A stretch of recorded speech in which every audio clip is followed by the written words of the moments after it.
What if I told you that before Eve, there was another woman? A figure erased from history, whose name has been whispered in ancient texts and forbidden stories. A woman who defied not just man, but perhaps even God himself. Who was Lilith? Could she have been the first to rebel, long before humanity's fall in the Garden of Eden? And what was her connection to the fallen angels, those celestial beings who descended from heaven and brought chaos to the earth? While the Bible does not directly mention Lilith by name, her legend echoes through ancient writings, including the Dead Sea Scrolls, the Talmud, and Jewish mysticism. Could these sources hold clues to an untold biblical event? Welcome, dear viewers, to another eye-opening journey into the hidden truths of the Bible. If you love uncovering the mysteries of Scripture, make sure to subscribe, like, and share this video, because today we're diving into a story shrouded in secrecy and fear. Stay with me as we uncover the shocking truth about Lilith and the fallen angels, and explore what the Scriptures truly reveal. In the beginning, when the heavens and the earth were formed, God set the foundation for life itself. According to Genesis chapter 1, verse 27, so God created mankind in his own image. In the image of God, he created them. Male and female, he created them. This verse is unique.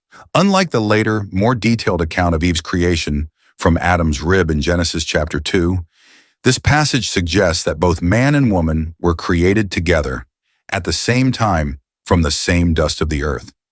Some ancient interpretations, particularly in Jewish mysticism, propose a stunning possibility that this first woman was not Eve, but Lilith. But who was she? Unlike Eve, Lilith was not made from Adam's rib. She was shaped from the very same dust as Adam himself. She was not an afterthought, not a companion fashioned from his body, but an equal. And from the very beginning, this became a problem. Adam saw himself as the head, as the one who should lead. But Lilith did not see it that way. She believed that since they were created from the same substance, they were equals. And so when Adam expected her to obey, to submit to him as her authority, she refused. Ancient texts suggest that the conflict between Adam and Lilith was not a mere disagreement. It was a battle of wills. Lilith demanded to be treated as an equal, while Adam insisted on dominance. As the story goes, when Adam tried to exert control over her, Lilith uttered the unspeakable true name of God, a name so powerful, so sacred, that it was believed to grant divine knowledge and the ability to transcend human limitations. And then, she fled. Unlike Eve, who would later be deceived into rebellion, Lilith chose to walk away from God's order. She abandoned Eden, leaving Adam alone. But this was not a simple departure. It was an exile. And this act of defiance would change everything. Where did she go? What happened to her after she left? And how did she cross paths with the fallen angels, those celestial beings who would bring ruin to mankind? To answer this, we must leave the garden and enter the shadows, where Lilith's story takes a darker turn. Lilith was gone. She had fled from the presence of Adam, from the safety of Eden, into the unknown. But where did she go? The Bible provides a cryptic clue. In Isaiah chapter 34, verse 14, it is written, "The desert creatures will meet with the hyenas, and the wild goat will call to his companion. Indeed, Lilith will find rest there and find for herself a resting place." Ancient scholars believe this passage hints at Lilith's exile into the desolate wilderness, a cursed place far from God's presence, near the dark waters of the Red Sea. It was here in the wild lands of chaos that Lilith is said to have made a terrifying discovery. She was not alone. The Red Sea region was a realm of forgotten spirits, where the Watchers, the fallen angels, had already taken refuge after their own rebellion against God.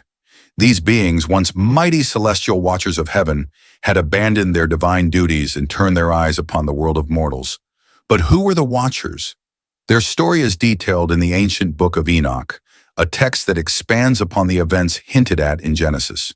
Enoch chapter 6, verses 1 to 2 states, "And it came to pass, when the children of men had multiplied, that in those days were born unto them beautiful and comely daughters, and the angels, the children of the heavens, saw and lusted after them. These fallen angels, led by the infamous Shemhaza and Azazel, descended to earth and took human women for themselves, corrupting them with forbidden knowledge.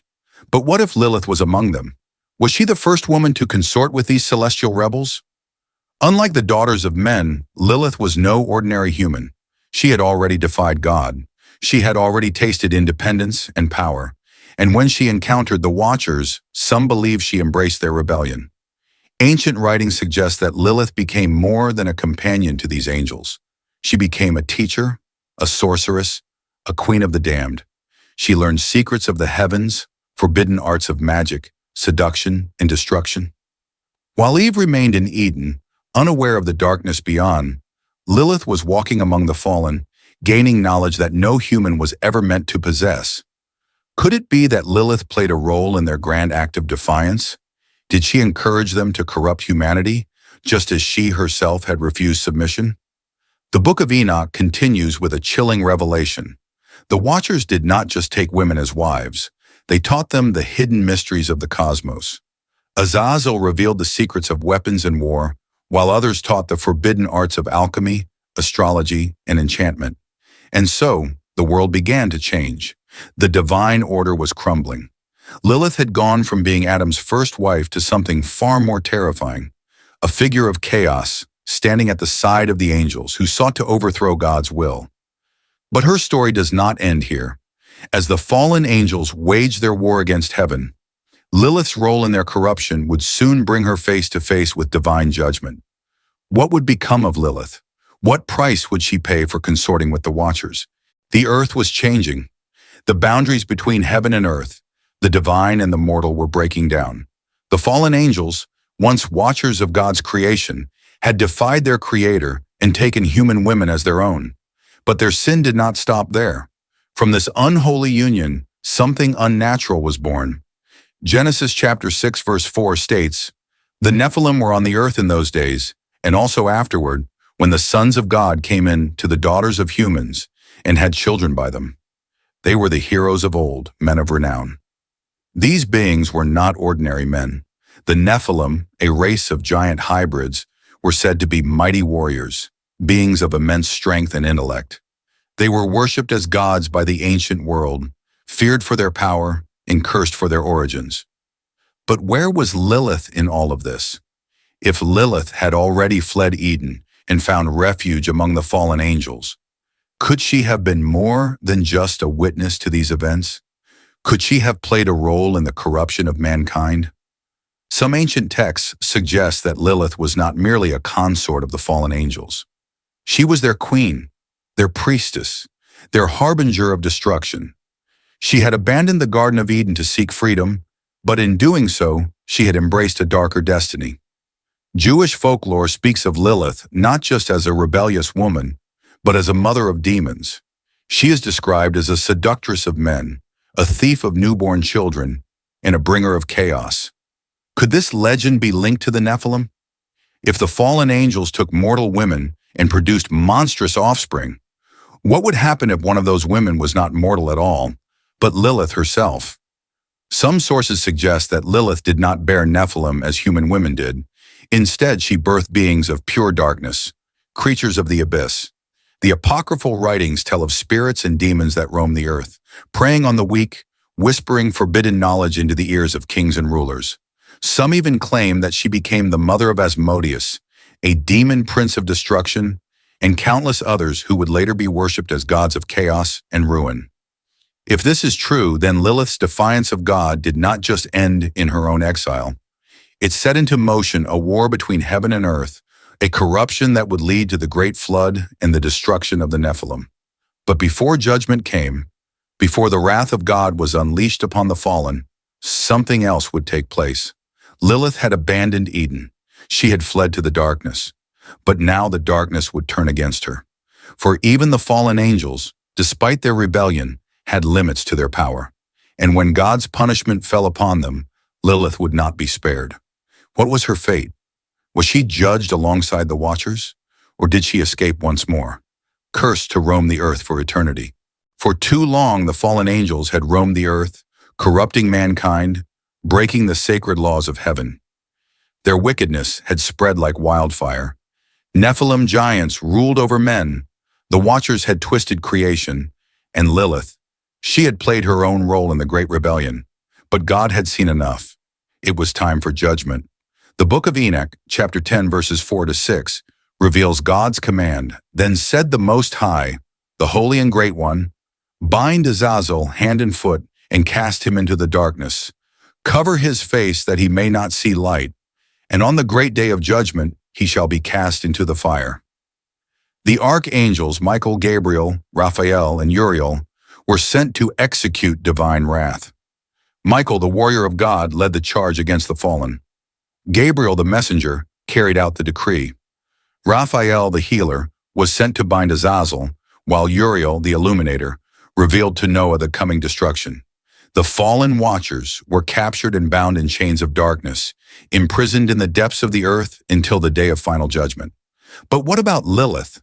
Was she counted among the watchers, or did she suffer a different fate? Unlike the fallen angels who were cast into chains, Lilith was never an angel to begin with. She had been human, formed from the same earth as Adam, before she chose to rebel. And so, her punishment was different. According to ancient legends and Jewish mysticism, God did not destroy Lilith, but he did not spare her either. Instead, she was cursed to wander the earth forever, never finding rest. Some say she became a night demon, a seductress who preys upon men in their sleep. Others believe she was condemned to steal the souls of infants, exacting vengeance on humanity for the children she could never have. Her name became feared. Lilith, the child snatcher. Lilith, the seductress. Lilith, the queen of demons. Isaiah chapter 34 verse 14, a verse many believe references her, says, "The desert creatures will meet with the hyenas, and the wild goat will call to his companion. Indeed, Lilith will find rest there and find for herself a resting place." A resting place, but never peace. For thousands of years, Lilith's legend has endured. Some believe she continues to roam the earth, lurking in the shadows, whispering in the ears of kings and rulers, twisting the hearts of men toward temptation and rebellion. Was she merely a myth? Or was she a real being, one whose defiance against God left her with an eternal curse? As the fallen angels awaited their final judgment in the depths of the abyss, Lilith walked the earth, unseen, yet always present. Her story was far from over. As we step back and reflect on the story of Lilith and the fallen angels, we must ask ourselves, what does this story mean for us today? Is it just an ancient myth, or does it hold a deeper warning for those of us living in these modern times? Lilith's story is one of defiance, deception, and consequence. She rejected divine order, sought forbidden knowledge, and became entangled with forces that led her further from God's presence. And though her fate may seem distant, perhaps even mythical, it mirrors the struggles we still face today. The spirit of rebellion, the temptation of deception, and the allure of forbidden knowledge are not things of the past. They are still very present, lurking in our world, seeking to lead us astray. 1 Peter chapter 5 verse 8 warns us, "Be alert and of sober mind. Your enemy, the devil, prowls around like a roaring lion looking for someone to devour." Just as the fallen angels corrupted mankind and led many away from the truth, the enemy still seeks to deceive today. Lilith's defiance mirrors the temptation we all face, the desire to reject God's authority and choose our own path, no matter the cost. Her alliance with the fallen ones reminds us of the dangers of engaging with dark influences, even when they appear appealing, wise, or powerful. Her wandering curse is a lesson on what happens when we separate ourselves from God. We are left restless, searching for fulfillment, yet never truly finding it. Many today seek meaning in the wrong places, in occult practices, in power, in rebellion against God's will. But history, scripture, and even ancient legends all warn us of where this path leads. It is a road of destruction, but there is hope. No matter how strong the forces of darkness, no matter how persuasive the lies of the enemy, we are not without protection. Ephesians chapter 6 verse 11 reminds us, "Put on the full armor of God so that you can take your stand against the devil's schemes." God calls us to be vigilant, to discern truth from deception, to stay grounded in His word rather than be swayed by temptation. The battle between light and darkness, truth and deception, Obedience and rebellion has raged since the beginning of time. The question is, which side will you choose? So, what do you think? Was Lilith a real figure? An ancient being lost to history and hidden from the scriptures? Or was she just a legend, a cautionary story meant to warn us about rebellion and deception? And what about her connection to the fallen angels? Could she have played a role in their descent and the corruption of mankind? I want to hear your thoughts. Let's dive into this discussion. Drop a comment below and share your perspective. If you want to uncover more hidden biblical stories and deep revelations from the Bible, don't forget to like, share, subscribe, and turn on notifications so you never miss an episode. There's so much more to uncover, and you won't want to miss what's coming next. Until next time, stay watchful, stay grounded, and stay in the truth. Thanks for watching.